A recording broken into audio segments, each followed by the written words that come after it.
안녕하세요 여러분, 반갑습니다. 자, 여기는 경쾌한 행동형 프로젝트를 통해 사회 문제에 목소리를 내는 청년 비영리 단체 통감입니다. 자, 저는 오늘 친해지길 바라의 진행을 맡은 아나운서 김영진입니다.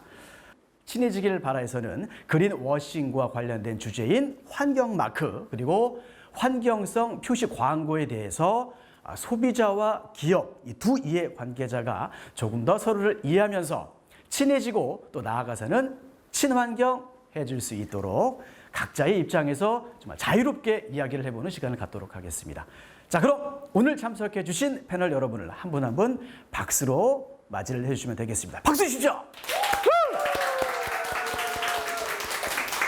좋습니다. 자, 그럼 먼저 우리 덴저러스님 소개를 좀 먼저 해드릴까 하는데요.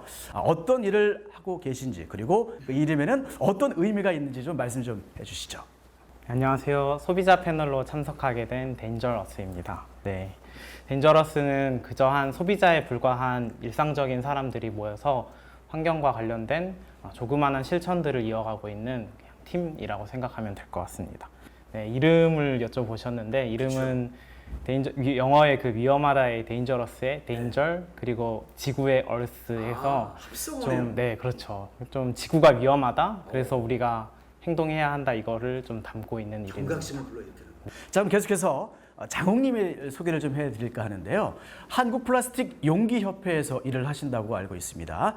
네, 안녕하십니까. 한국 플라스틱 포장 용기 협회 장욱이라고 합니다. 저희 협회는 뭐 이런 그대로 플라스틱 포장 용기를 만드는 업체들이 모인 곳입니다. 많이 회자가 되고 있는 그 배달 용기라든지 테이크아웃 용기 그리고 일회용품 식품 포장재라든지 이런 부분들을 주로 생산하는 업체들이 모여있는 단체고 그쪽 업체와 관련된 업무를 담당하고 있습니다.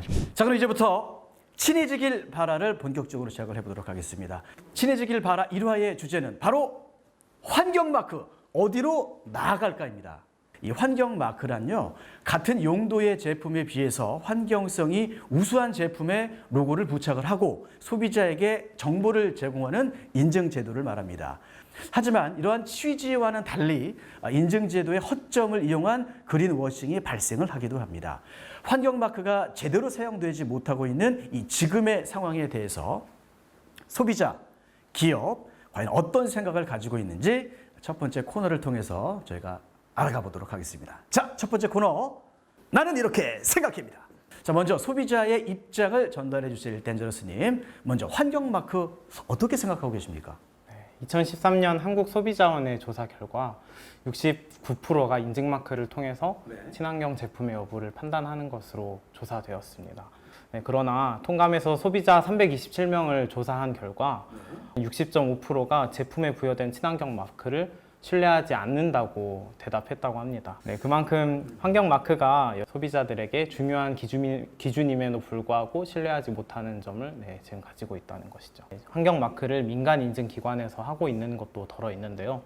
민간 인증 기관 같은 경우에는 수수료를 받아서 운영하고 있습니다. 그래서 인증을 많이 할수록 인증 수수료를 받아서 이 민간 인증 단체가 운영이 되는 운영 방식이죠. 기업은 쉽게 인증해 줄 수 있는 민간 기업만 찾아다니면 되기 때문에 이런 민간 인증 기관에서 인증한 친환경성이 허위, 과장으로 평가될 수 있고 이런 상황에서 소비자는 환경 마크에 대한 신뢰도가 점점 떨어질 수 있습니다. 그렇군요. 자, 그럼 소비자가 민간 인증 마크 말고 환경부의 환경 표지 제도를 참고하면 친환경 소비에 도움을 좀 받기 쉬울 것 같은데 혹시 어떻게 생각하는지 좀 말씀해 주시죠. 네, 근데 실제로 도움을 받고 있지만 항상 그렇지만은 않습니다. 네, 환경 표지제도 역시 한계를 지니고 있기 때문인데요. 그렇습니다. 제가 조사한 대표적인 예시 하나로 생분해성 플라스틱이 있습니다. 근데 문제는 실제로 우리가 이 생분해성 플라스틱을 버렸을 때 이 조건에 맞춰서 이 생분해성 플라스틱을 녹일 수 있는 자연 환경이 없다는 거죠. 그래서 진정한 생분해 플라스틱이 될 수 없는 구조입니다, 지금은. 그러나 환경부는 이러한 조건을 갖춘 퇴비화 시설이 갖춰져 있지 않음에도 불구하고 지금 친환경 마크를 부여하고 있습니다. 이러한 민간 인증 남발과 제도적 한계가 계속된다면 소비자는 친환경 소비하는 과정에서 좀 더 지칠 수밖에 없는 게 사실입니다.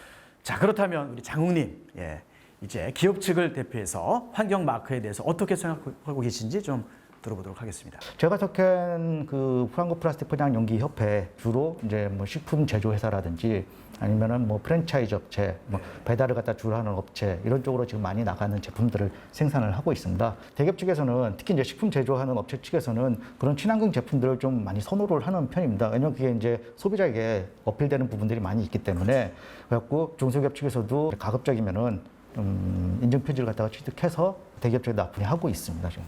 그렇다면 기업의 입장에서 이러한 현행 환경마크 제도의 개선이 필요하다라는 부분 있을까요? 사실 기업들 중에서도 이 해당 제도가 필요성이 있는지 의문을 갖고 있는 업체들이 좀 있습니다. 마크 수익을 얻기 위해서 하는 게 아니냐라고 하는 이제 부정적인 의견을 갖고 있는 업체들도 더러 있긴 합니다. 지금. 그리고 또 이제 같은 품목에 대해서 어느 업체는 친환경 마크를 갖고 어느 업체는 친환경 마크를 안 갖고 있는데 제품은 똑같습니다. 그러다 보니까 그 아무런 차별점도 없는데 이런 걸 왜 하느냐라고 인식하는 업체들이 있습니다. 또. 제가 지금까지 업무 상품 분석 봤을 때 환경 마크에 대한 기준이 좀 명확하지 않은 부분이 있거든요. 특히 이제 식품 포장재 같은 경우에 그 기구 및 용기 포장 공정이라고 식약처에서 나오는 그 포장재를 갖다가 생산하기 위한 기준이 있습니다. 근데 거기와 맞지 않는 부분들이 조금 있더라고요. 이런 부분에 대해서는 조정이 좀 필요하지 않을까 그런 생각도 하고 있습니다. 예, 그리고 인증 사유가 좀 많이 있습니다. 자원 순환성 향상이라든지 에너지 절약, 지구 환경 오염 감소, 지역 환경 오염 감소, 유해 물질 감소, 생활 환경 오염 감소, 소음 진동 감소 이렇게 지금 총 한 7가지 정도가 있는데 이게 이제 그 친환경 마크라는 하나의 표지로 나가기 때문에 소비자들은 혼동을 합니다. 그러니까 이게 무엇 때문에 친환경 마크를 받았는지 정확한 표시가 필요한데 그렇지 않고서 그냥 친환경 마크라고 하니까 이건 그냥 좋은 제품이구나라고 인식을 할 수가 있거든요. 네, 예. 그렇죠. 이렇게 지금 수용을 하다 보니까 이게 과연 친환경 제품으로서 인식이 제대로 될 수 있느냐 이런 문제점도 있다고 봅니다. 환경 표지 인증 기준을 통과를 하고 인증을 받고 나서 유지는 어떻게 하고 계신지 또 사후 관리는 어떻게 하고 계신지 좀 들어볼 수 있을까요? 인증받은 다음에 사후 관리가 좀 이루어지지 않는 경우가 더러 있다고 하고 있습니다. 특히 이제 인증만 받고 나서 인증 때는 인증 기준에 맞춰서 이제 그 어떤 제품 설계도라든지 제품 내용이라든지 이런 거 갖다가 하는데 실제적으로 제품 출시할 때는 다르게 출시하는 경우들도 있다고 하거든요, 더러. 그리고 사후 관리도 뭐 철저하게 하고 있다고 하지만은 사후 관리가 제대로 이루어지지 않는 경우들도 있다. 뭐 그런 얘기도 좀 듣고 있습니다. 환경 마크에 대해서 각자 어떤 어려움을 가지고 있는지 잘 알 수 있는 시간이 됐습니다. 자, 여러분들 서로의 입장을 들으면서 의문을 갖고 있지 않으십니까? 자, 그래서 저희가 다음 코너에서 그러한 궁금증을 한번 해결을 해보는 시간을 갖도록 하겠습니다. 자, 이번 코너는요. 너는 어때?라는 코너가 되겠습니다. 자, 이제부터 제시가 되는 논제를 보시고요. 서로의 입장을 공유를 하거나 궁금한 점이 있다면 질문을 서로 갖는 시간을 갖도록 하겠습니다. 논제 1. 환경 마크가 실질적으로 환경에 도움이 될까요? 우리 한번 소비자 측에서부터 한번 말씀해 주실까요? 먼저 환경 마크 제도 자체는 필요한 제도라고 생각합니다. 네. 근데 이제 고민인 거는 기업들이 아까 이야기해 주신 대로 그냥 단순히 환경 마크를 받기 위해서 조금의 기준치만 넘겨서 환경 마크를 달고 나오는 경우가 많아서 이게 이런 부분이 있어서 소비자 측 입장에서는 이게 정말 친환경적일까 이런 의문이 들기도 합니다. 정우님? 사실 환경 마크가 환경에 실질적으로 도움이 되느냐? 기준을 잘 지키고 하면 도움이 된다고 생각합니다만은 많은 업체들이 생각하는 거는 아마 매출에 도움이 된다고 생각을 할 겁니다. 그렇기 때문에 이런 부분에 대해서는 조금 더 뭔가 개선이 필요하지 않을까 그런 생각이 좀 들기는 합니다. 자, 계속해서 또 질문을 좀 이어볼게요. 환경 마크가 좀 더 실질적으로 우리 환경에 도움이 되려면 어떤 점들이 좀 개선이 되어야 할까요? 제도적인 허점을 정부 측에서 좀 적극적으로 나와서 보완을 하면은 좀 괜찮지 않을까. 왜냐하면 기업은 어쩔 수 없이 매출을 위해 한 존재이기 때문에 이런 부분에서 주체적일 수는 없거든요. 정부에서 기준을 만들어서 여기에 이상 맞으면은 이건 환경적이고 여기보다 못 미치면은 환경적이지 않다. 이런 기준 자체를 만드는 것 자체가 조금 모순되지 않을까. 왜냐면은 수치상 0.1 차이로 이거는 친환경적이고 이거는 친환경적이 아니다. 이렇게 판단할 수 있는 거는 아니라고 보거든요. 기업들이 스스로 좀 판단을 해볼 부분들이 있고 그리고 한 가지 또 아까 계속 이제 생활성 플라스틱 말씀을 좀 해주셨는데 이런 자연 상태에서는 사실 거의 분해가 안 된다. 언제 분해가 될지가 모릅니다, 지금. 그걸 친환경적이라고 하기에도 사실 이 플라스틱 업계에서도 굉장히 분분합니다, 이게. 그런 와중에 뭐 생물학 프로젝트 장려해가지고 이거를 뭐 친환경 마크다라고 줘야 되는 부분들이 과연 필요한가라는 그런 생각이 좀 있거든요. 그러니까 뭐 하나하나의 제도 개선보다는 이 근본적인 어떤 정책적으로 다시 한번 생각을 해봐야 되지 않을까 생각을 하고 있습니다. 지금. 좀 얘기를 좀 더 덧붙여 보도록 하겠습니다. 우리 덴저러스님께서 혹시 이 정부의 환경 마크가 어떤 방향으로 가야 좀 개선이 되고 우리 또 소비자들에게 좀 더 인식하기 더 좋을지 그런 좀 생각 좀 말씀해 주실까요? 일단 소비자들은 앞서도 이야기해 주셨지만 이런 환경 마크가 왜 이게 환경 마크가 붙였는지 쉽게 알아볼 수 없습니다.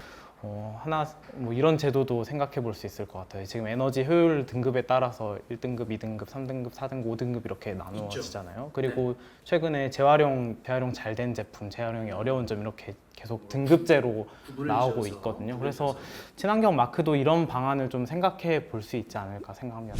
자, 계속해서 논제 두 번째로 넘어가 보겠습니다. 소비자와 기업은 왜 환경 마크를 신뢰하지 못하나? 누가 봐도 이게 왜 친환경 제품이지? 라고 하는 제품들도 있습니다. 근데 그게 또 기준 안에 들어와 있어요. 그러다 보니까 이걸 신청을 해가지고 환경 표지를 받는데 다른 업체에서는 저게 어떻게 친환경 제품이냐라고 또 이제 의문을 제기하는 업체들도 있고, 그러니까 이 기준을 갖다가 조금 더 명확하게 만들 필요가 있지 않느냐 싶습니다. 기준과 제도 마련이 굉장히 시급해 보이는군요. 그리고 저희가 하루 이틀 솔직히 제기한 건 아닙니다. 환경부 측에도 그 얘기는 했었거든요. 이 친환경 마크는 기준이 너무 좀 모호하다, 문제가 있다라고 했는데 뭐 아직까지 진행이 안 된 부분들도 좀 있고요. 근데 최근 뭐 일부 이제 개정된 것도 있기는 합니다. 지금 저희 쪽에서 계속 얘기했던 것 중에 하나가 포장재다가 광물성 무기물을 섞어가지고 이제 포장재를 만든 경우들이 있거든요. 그게 이제 재활용할 때 좀 문제가 많이 생기거든요. 그런 부분들이. 많은 업체에서 저게 어떻게 친환경 제품이냐라고 이제 의문을 많이 제기를 했었는데 최근에는 이제 그 기준을 갖다가 뭐 이제 식물성이라든지 바이오 소재만 포함을 시키는 이런 식으로 규제가 또 이제 좀 정리가 되고는 있거든요. 지금. 기업이 오히려 이게 친환경이 맞냐 이렇게 의문을 제기할 정도로 지금 정부는 너무 소극적인 태도를 가지고 있다고. 그렇다고 해도 기업에 문제가 없느냐 그것도 아니라고 생각해요. 네. 가끔 이제 뉴스에서 보면은 친환경 제품이라고 알고 구매했는데 알고 보니까 아니었던 제품들이 굉장히 많잖아요. 소비자들은 굉장히 그걸 크게 인식하거든요. 그렇기 때문에 점점 신뢰성도 떨어지고 이렇게 좀 되진 않나 이런 생각도 합니다. 자, 그렇다면은 이 환경 마크 신뢰도 하락 요 문제를 해결할 수 있는 첫 단추가 있다면 어떤 게 있을까요? 정부 기준이나 아니면은 환경 표지 인증 제도 쪽으로 뭐 좀 단일화 시켜야 되지 않을까. 기준들이 좀 모호하면서도 여러 군데 업체에서 또 이렇게 좀 하고 있다 보니까 좀 정리가 아직 안 되는 분위기인가 봐요. 그렇죠. 예. 저도 조사한 바로 이제 많은 제품군에서 이제 공인 인증 제도조차 없어서 민간 인증 단체에서 할 수밖에 없는 경우가 있다고 해요. 공인 인증을 할 수 있는 정부의 제도 개선이 좀 필요하지 않을까요? 근데 좀 덧붙여서 말하면은 무조건 민간 인증 기관이 나쁘다는 건 아닌데 너무 만연돼 있으면 문제가 있다는 거고 모든 걸 다 정부에서 관할하기는 사실 좀 어려워요. 일부에서는 민간에다가 위탁을 주고 거기서 이제 관리하게 할 수 있는데 다만 너무 만연시켜가지고 뭐 좀 기준을 갖다가 모호하게 만든다거나 난립돼 있어서 뭐 이런 부분들을 갖다가 좀 조정을 해야 될 필요가 있다라고 그런 뜻에서 이제 말씀을 드린 겁니다. 네, 이렇게 해서 우리 소비자 측과 또 기업 측의 얘기를 잘 들어봤습니다. 네, 오늘 친해지기 바라에서는요, 이 환경 마크 문제에 대해서 이야기하는 시간을 저희가 가져봤습니다. 어떠셨는지요? 좀 말씀 좀 해주실까요? 저는 사실 이제 소비자로서 제의가 왔을 때 우리가 좀 준비를 잘 해서 기업을 뭐 정부에게 뭐 우리가 하고 싶은 말 다 해야겠다 하고 왔어요. 했거든요. 네, 근데 실제로 와서 이야기를 들어보니까 기업 측에서도 이러한 어려움이 있고 정부의 이런 필요성도 좀 필요하구나. 네, 그런 거. 우선 제가 기업 대표로 오기는 했지만은 사실 기업 대표라기보다는 저도 소비자의 한 사람입니다. 일부 업체에서는 좀 왜 저런 얘기를 했을까라고 하시는 분들이 계시겠지만은 그래도 지금까지 제가 여기 근무하면서 생각했던 부분들하고 소비자로서 느끼는 부분들과 같이 이렇게 절충해서 제 개인적인 생각을 일단 말씀드렸다고 이렇게 보시면 될 것 같습니다. 아주 좋은 시간이었습니다. 자, 이렇게 해서 우리 두 분의 대답을 들어보면서 오늘 좀 더 이렇게 친해질 수 있는 시간이 됐는지 모르겠습니다. 혹시 그렇지 못하더라도 저희 친해지길 바라는 아직 끝난 것이 아닙니다. 저희 다음 2화에서는요, 환경성 표시 광고를 주제로 조금 더 친해져 볼 예정이거든요. 여러분들 저희 채널에 구독과 알람 버튼 꼭 눌러주시고 또 앞으로도 많은 기대와 참여 그리고 애정 부탁드리도록 하겠습니다. 자, 그럼 우리 좀 더 친해지길 바라!